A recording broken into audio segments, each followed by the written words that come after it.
after Natalie had been dropped off, had also said that he had seen Natalie's eyes and they were tracking and following large objects around the room.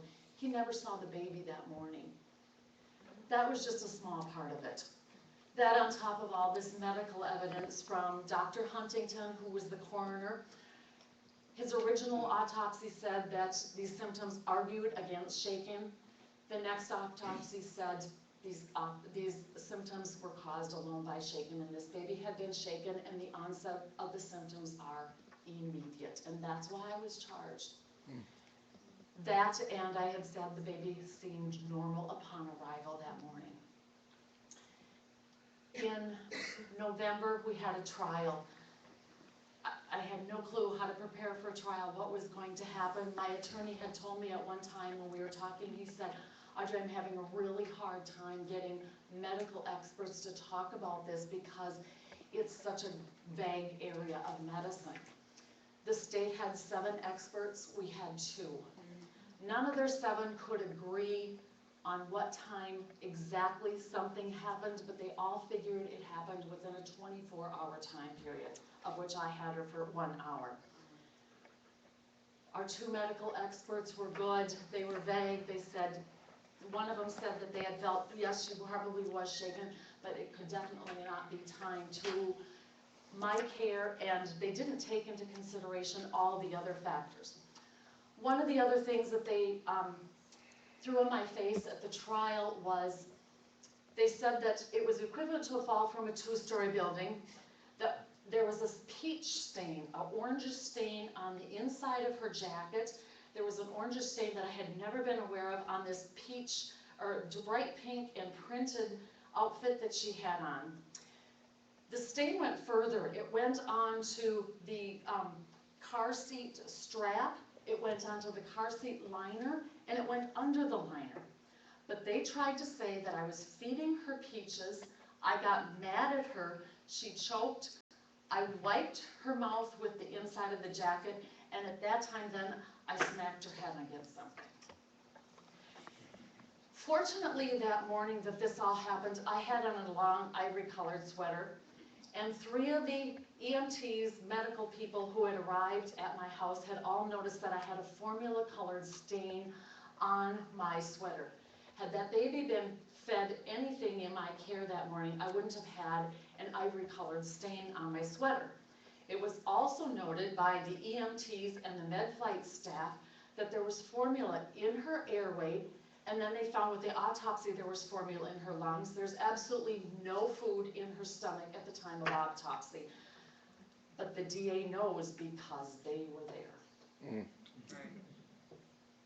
They tell these stories and they go on and on with the jury, and I was livid. I could not believe in her opening statements when she's saying these things, and of course it was equivalent to a fall from a 2-story building. There's no skull fracture, there's no external bruise, there's no bleeding around the brain. There is a subdural hematoma within a week old, and it's on the same vessel as an older subdural hematoma. And not until dear John Plunkett saw it, it's not even in a location of her head to have caused anything that the state did say happened. She has no neck damage, she has no external bruising at all. So the nightmare went on after 8 days of trial, and I was picked for 4+ hours by the DA. They put words in my mouth. They talked to me about this, they did a lot of focus on the eye movement, and they talked a lot about eye tracking, and they'd say, yes, you said this happened, Audrey. There were eye tracking, and there were other things in the investigator's report that I had not said, and I highlighted them all. I talked to my attorney about them. Finally, during the trial, when the jury was not in the room, we were able to get her on the stand, and he was able to ask her questions about these wordings. And she says, no, these are not Audrey's words, these are my words. But when I'm on the stand being cross-examined by the DA, they can put these words into my mouth and say, well, yes, you said this on page 32, you know?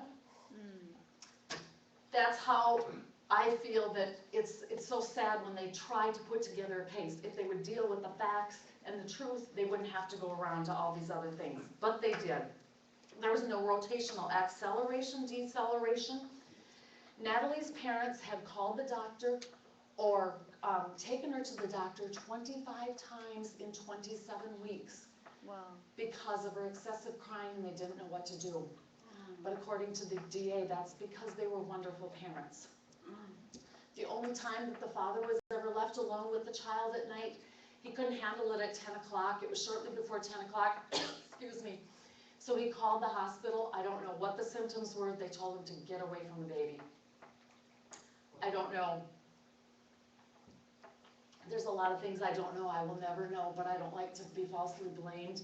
And if they had problems with this baby, they needed to address it. And I think that's a big part of the problem, is that they kept taking her into the doctor, and he was just taking the little red light and looking at her eye and into her nose and into her ear and giving her antibiotics for an ear infection. What was going on inside the head.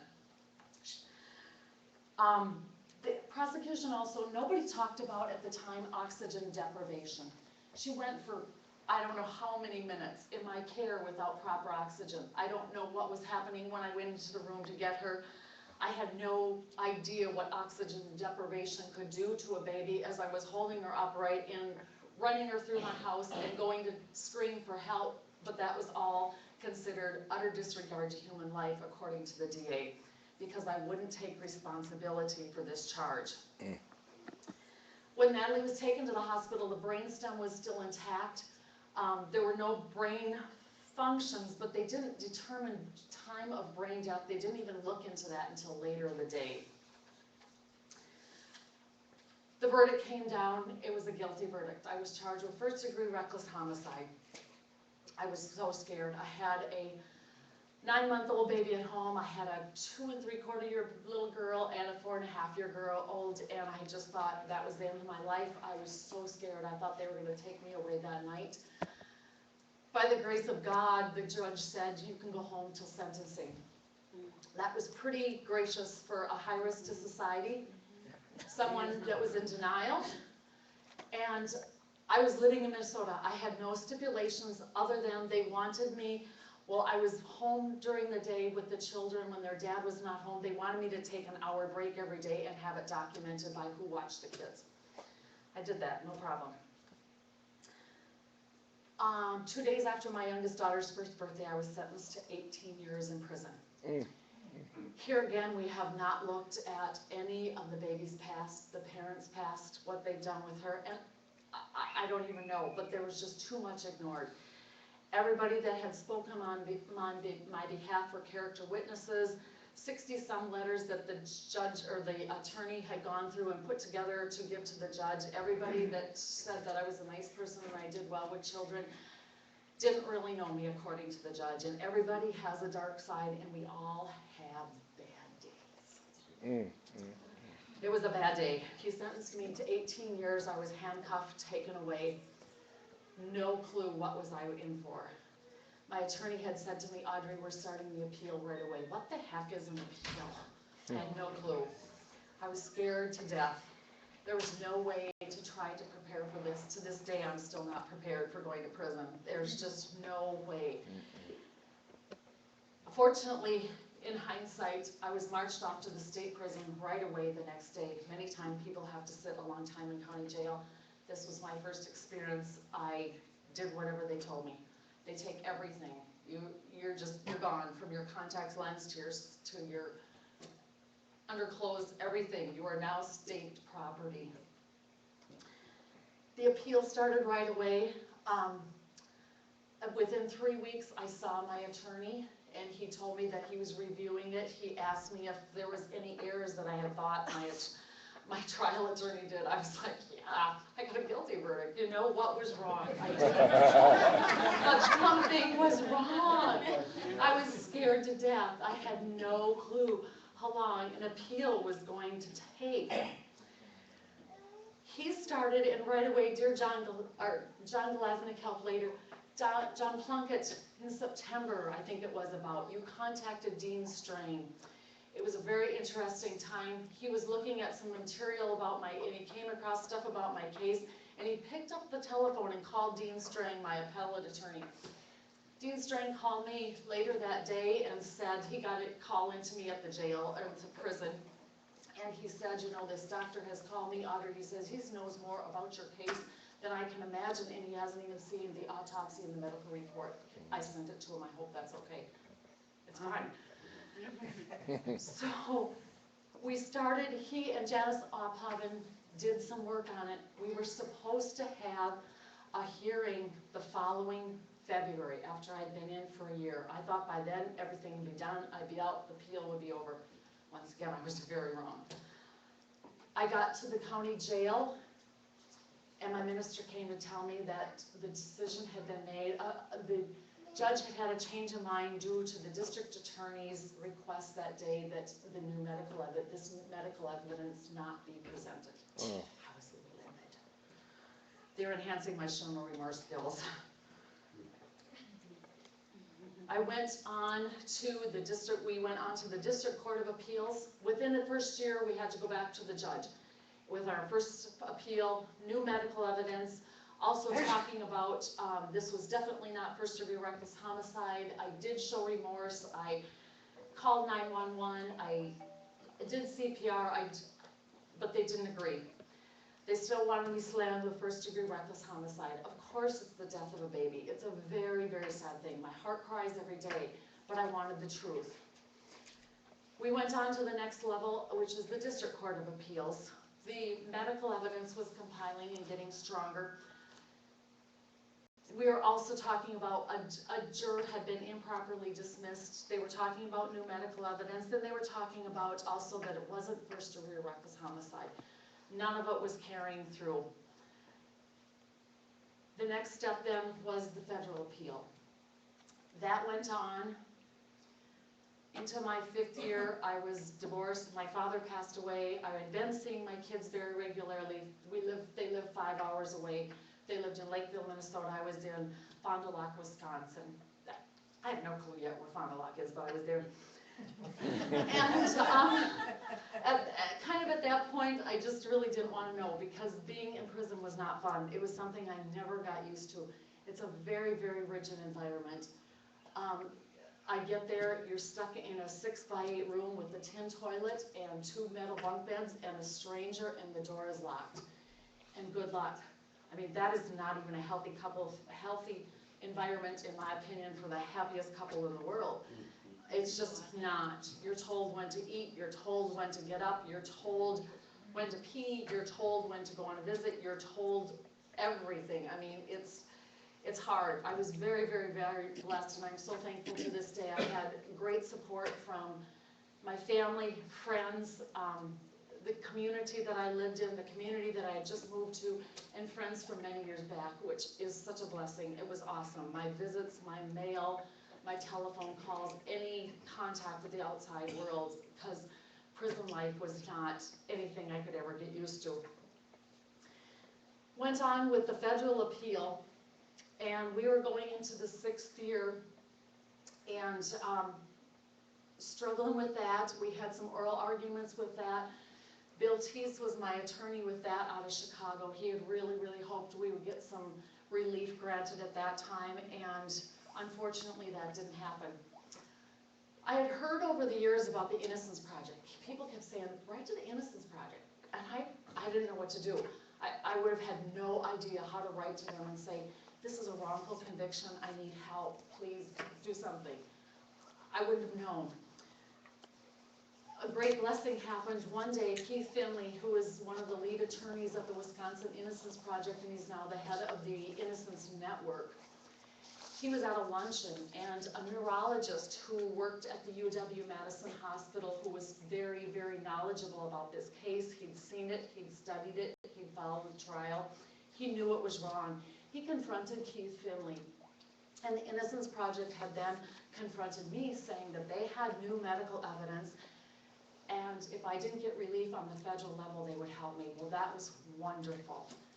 So as soon as I was not granted relief through the federal level, and I was into about 6.5 years, I was still at the maximum facility, the Innocence Project started working on it. They have to learn, they have to study, but fortunately, I didn't even know what was going on in the medical and scientific field about this, but I would get some information. Different people would send me articles and things to read, so I knew things were progressing, but I didn't know how it was going to transpose to help me to get out. In January of 2006, John Galaznik, Patrick Barnes, dear John Plunkett was there as counsel. He could not testify because it wasn't new medical evidence, but we had 7 doctors, along with Dr. Huntington, who was the coroner in my case. That was a big, big shift. Sue Lutner made a brief comment about him the other day. In 1999, a small Hispanic baby was brought into the hospital. She was fussy, she was clingy, she had broken ribs, she had a skull fracture, she had bruises, she had been abused, but she was, yes, she was able to, you know, correspond and not talk or anything, of course, but she was still somewhat okay, and doctors and nurses were taking care of her. After 18 hours in the hospital, she died. Dr. Huntington did this autopsy, and he found the same type of retinal damage in this baby as was in my case, and he put up a red flag and he said, help. We said that Audrey Edmonds did this because the onset of these symptoms are immediate, and here he did have an abused baby with the same type of retinal damage. So he started doing research on retinal damage, retinal hemorrhaging, and as you can hear, there's many causes of it. The onset of the symptoms are not immediate. And in my case, they figured it was because she had gone for so many minutes with lack of oxygen that when the brain got back into its proper size and function, there had been done some hemorrhage damage to this baby in my care. So fortunately, he was one of our witnesses too, and he just said, you know, he can't time it, he doesn't know what and when it happened, but he can't say anymore that Audrey Edmonds did it, and he gave new information. So it was all very, very helpful. I was so thankful. John Galaznik had said, you know, this is exactly how the baby's body shut down. It coincides with choking. This is how a baby's body shuts down if it's abuse. The list went on. The medical evidence was overwhelmingly terrific. February of '06, the prosecution had 3 doctors. One is a Mr. Perloff, and he talks on many, many shaken baby cases, and he is a terrible actor, but he is so staunch, and he thinks he knows everything, but at the greatest end of it, talk about, as he was being cross-examined by my attorney, he was asking him about several of these new reports and the new medical and scientific evidence, and Keith Finley was citing all these different cases, and all Mr. Perloff was saying, I don't recall, I've never read that, no, I haven't seen it. So talk about ignorance. And at the very end then, he brought into play the Hernandez case, which was this baby that had died in the medical care.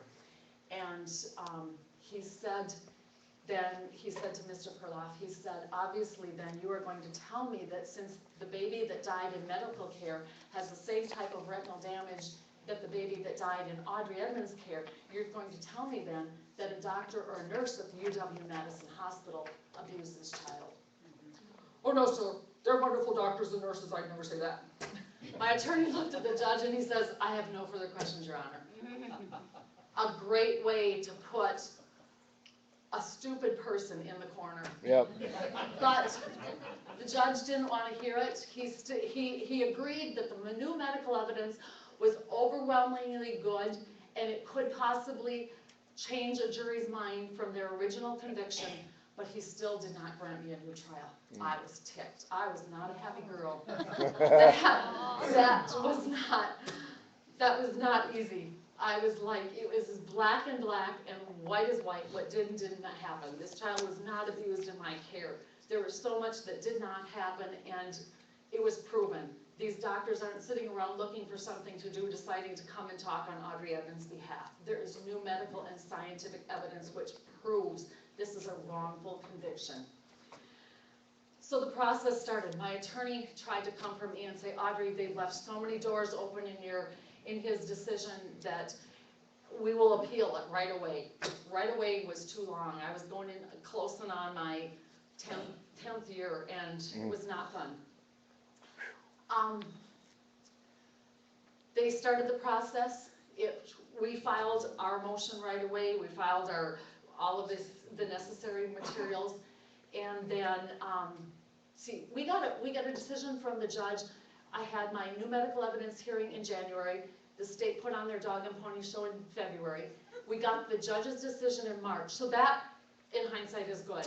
Because over the years with the appeals, we had so many delays. This DA will ask for extensions for forever. Oh my gosh, I don't even want to know how many years of extensions I sat, but it was too many.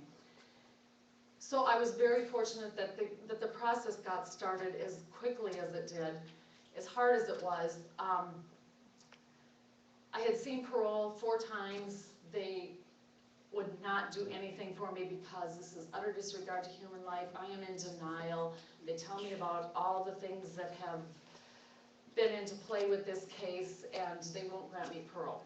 My last parole hearing, she did say, if you would admit to this, because do you know what psychologists say about people that will not admit to this? I said, I've never seen them before. So, parole is not good in Wisconsin anyway. They are not lenient. They are the 3rd largest prison population in the United States. The process then started in March of '06 for the District Court of Appeals to try to grant me a new trial. Keith Finley did a great job. I've had different sets of students. Each year we're with new students, and they're working vigorously on it. They've got the medical facts. He's got the explanation. I'm just waiting. He puts in his first brief by July. The state responds late summer.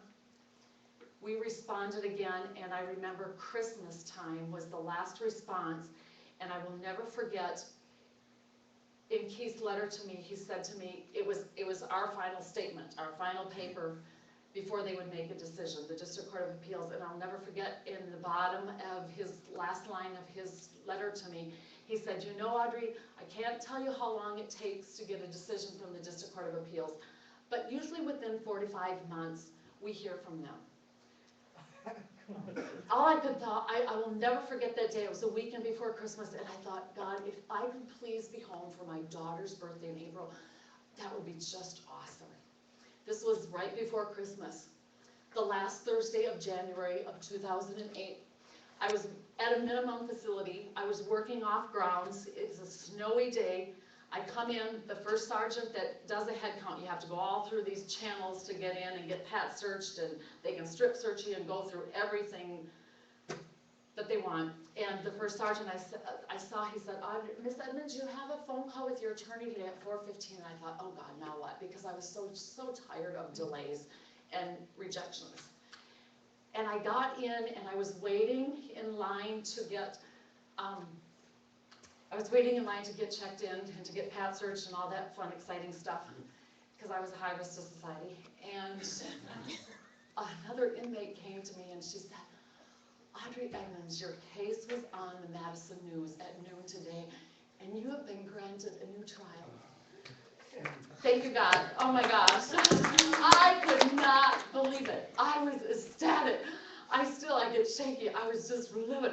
I finally got pat searched in. I zipped to my room. I have to take off my street clothes and put on my jail clothes. And I thought, oh my gosh, is this for sure? Is this all these things that I have held on to in my heart of what I want to do when I get out and how life is going to be and what I'm going to do as I get on, and just getting back to a normal lifestyle again, a good lifestyle. And so I got the call from Keith Finley, and he was ecstatic. He was telling me, Audrey, did you hear the news? And they had me on speakerphone, and they had these students and other staff members, and he's telling me how the District Court of Appeals, and one of the 3 judges on the District Court of Appeals, there's several different district judges that go and they distribute cases. I have no clue how they do that. One of the same ones that had read my first district appeal 7 years before that was on this same panel of the 3 judges, which is great, that he was open-minded, that he saw that there was new medical evidence that could give a jury a different decision. So we talked about it. I was very thankful. I was so relieved. I was ecstatic. It was just like, is this really, really, really happening? And then he said those great words, we have to get you out of prison. Yeah. And he says, tomorrow I have to file a brief with the same judge. He says, I'm sorry, but we still have to go back in front of your trial judge, but this is the way it operates. He says, we're gonna file these papers tomorrow, and he said to me, usually within 2 weeks, we have a decision on when they will hold the hearing that you can get out. 2 weeks to me was like nothing. I was so excited. By the time we get done with this phone call, it was mealtime. I couldn't use the phone right away. I could just hardly wait to call everybody and tell them the good news. Guess what? Everybody knew. They'd seen it on the news. My family, everybody was calling my family. They were texting my kids in school. I had no idea what texting meant, but they were doing it. And because you lose so much, you know? But I was excited. They were ecstatic. We were all just so thankful. One of my girlfriends came to visit me that night, and of course she was talking about all the things we want to do when we get out. And so I waited. That was Thursday. Friday I get to work off grounds. Ho-hum day. Saturday, ho-hum day. I started to kind of go through some of my stuff thinking I'm going to get rid of this stuff now soon. Sunday was a snowy day. Monday I'm at work, and you never talk on the telephone. It is a form of escape. You get caught talking on the telephone, you're in segregation at the maximum unit. Prison time was hard enough for me. There's no way I'm going back to this place. All of a sudden, my boss's boss at work comes to me and she says, you have a call? We got a call from the center, and there's an urgent call, and you need to make this phone call right away to these people, and I have this number. And I thought, what the heck is going on? And I was like, I can't talk on the phone. I can't do this. I'm scared to death. And she's like, Audrey, it's okay. Everything is fine. So I get to her office. She makes the phone call for me. It's the students at the law school that have been working with me, and they had gotten word from the judge. He had personally called my attorney on Friday and said, I understand this is a big matter. I have a big case this week, but I will have this hearing to release Audrey on Wednesday at noon. Oh. That was great. Wednesday at noon. I thought I was going to have to appear. I didn't, because I didn't want them to say she still won't appear, she doesn't want to be seen, whatever, you know, because they always have their little stories about everything. And Wednesday at noon, they had this. There was no objection. Both of the parents had been notified. They had since divorced. Both had remarried, no children. I was very thankful. By 10 to 3, I was packing my bags into my friend's truck. It was a major snowstorm. I didn't care. I just wanted to get to the other side of the fence. I didn't care if I had to sleep in a box at night. I just wanted to get out. So at that time, it was very concerning to me, and like my attorney had said, I was concerned because we didn't know if they were going to retry it again or not. And I was concerned that even with all the new medical evidence, which I totally believed in, I know many of you here do, and there's many others, there's still the DAs with their little dog and pony show, their emotions, their tragedies, their egos. Yeah, and it scared me. And I had to rehire a new attorney because the Innocence Project could no longer represent me at this level. So my attorney then that I talked to, he kept saying, Audrey, don't worry, just get on with your life. He said, I can't imagine if they're going to retry this case, how they're going to do it, because you've got the coroner who says he's wrong, you've got so much new medical and scientific evidence, and then he told me that as this new medical evidence was being compiled and all this rigmarole was going on in the courthouse, one day in the courthouse, this lead investigator who had admitted to lying, to putting words into my mouth, she stopped him in the hallway at the courthouse and said, I need to talk to you about the Audrey Edmonds case. And he said, what was this about? And she said, I just want you to know that I was set up to do this, and I knew I wasn't seeking the truth. Really? Amen to that. Wow. So, Don Johnson told Steve Hurley that. I can hear say that. And so he said, Audrey, I really don't know what they've got for a case, but as you all well know, they can find people. Yeah.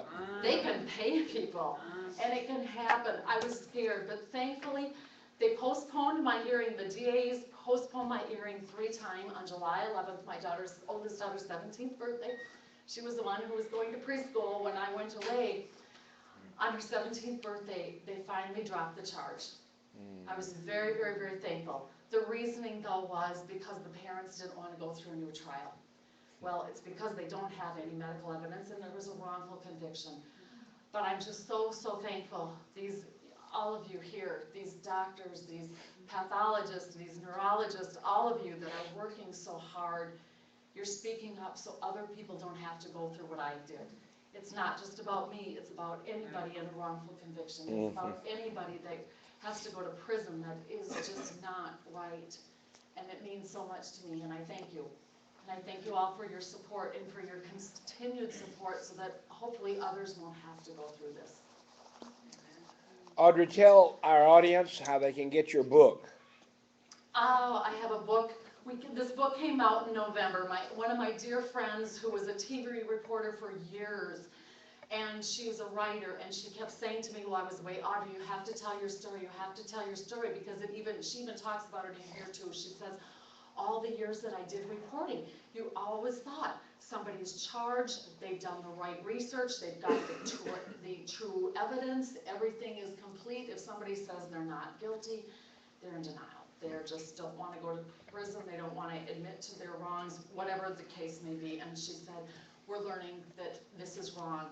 So we started writing a book while I was incarcerated. We ended it, we finished it that September, and this last November it came out, and I'm very, very thankful.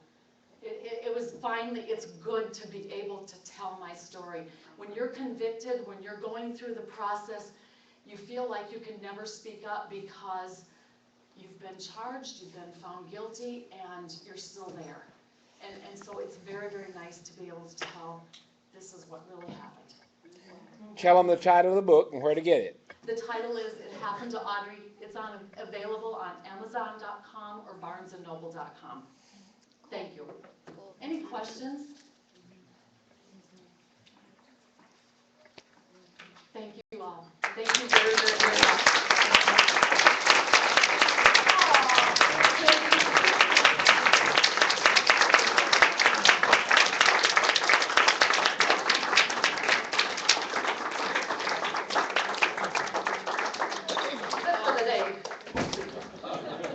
Ladies and gentlemen, if you get her book, call my producer and tell him you got the book, and he'll book you on the Wiley Drake Show.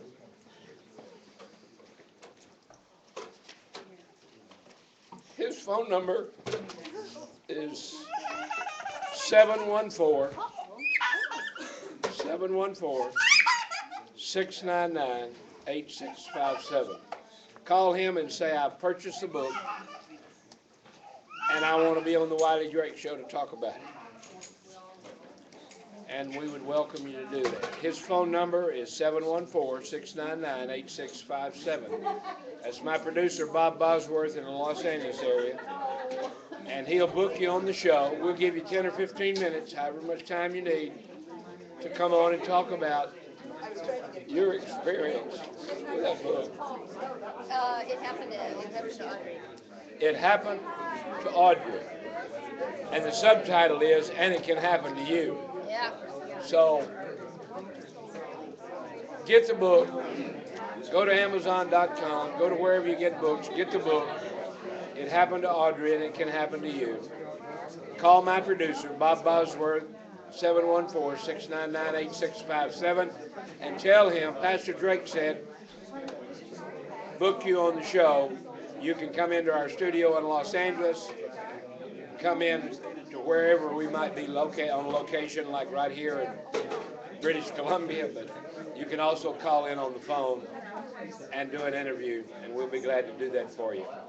What a great, great story that book is.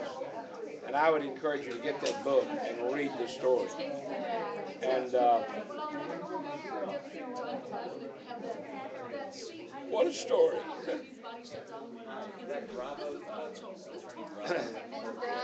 That's what we're working to. That's why we're here. That's what we're here for. That's why we're here to learn. And we thank the Lord for the opportunity. And Thank you, sweetie. You go enjoy your grandbabies. As a veteran of the United States military and as the chairman of the Congressional Prayer Conference of Washington, D.C., I want to ask Audrey to please forgive us as a nation for what we've done to her. And Lord, help us. I apologize for my emotion. No, I don't either. This is an emotional situation. These people are being devastated and damaged, and we'll continue to fight. We're going to say good night. God bless you. Thank you for listening to the Wiley Drake Show. Don't forget, this will be up on our archive, and the title of the show will be called Audrey. Good night, and God bless.